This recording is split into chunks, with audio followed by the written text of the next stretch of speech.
नराधमाला फाशी झालीच पाहिजे, झालीच पाहिजे। शहरी भागातील अत्याचाराच्या घटना ग्रामीण भागातही नराधमाला फाशी देण्याची मागणी। वाढत चाललेल्या अत्याचाराच्या घटना दिवसेंदिवस वाढत असून आता या घटना ग्रामीण भागातही घडत असून नुकतीच जव्हार तालुक्यातील ओझर या ठिकाणी एका अल्पवयीन चिमुकलीवर परप्रांतीयांनी लैंगिक शोषण केल्याचा प्रकार उघडकीस आला आहे।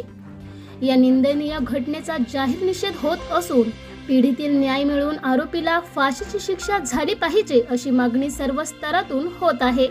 तसेच जव्हार तालुक्यातील विविध सामाजिक संघटनांनी याचा निषेध नोंदवत फाशीच्या शिक्षेची मागणी केली आहे। ब्युरो रिपोर्ट, लोकहिंद वृत्तवाहिनी।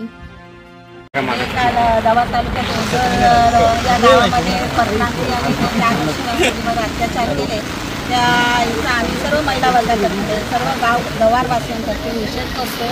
आणि माझी मायबाप सरकारला एकच विनंती आहे की आम्हाला ही लाडकी बहीण योजना नको, आम्हाला सुरक्षित बहीण योजना हवी।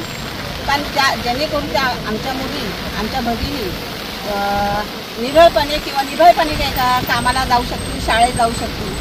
आज संध्याकाळी मुलगी येते तर आम्हाला सुद्धा टेन्शन असते कारण शाळेत नेमकं काय झालंय काय नाही। आज लहान लहान मुलांना असे प्रश्न विचारायला आम्हाला सुद्धा लाज वाटते।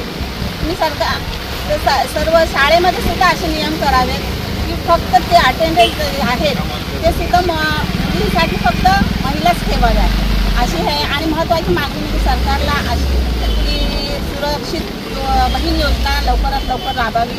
त्याबद्दल ह्या लाडकी बहीण योजना बंद केली तरी चालेल अशी माझी स्वतःची मागणी आहे सरकारला।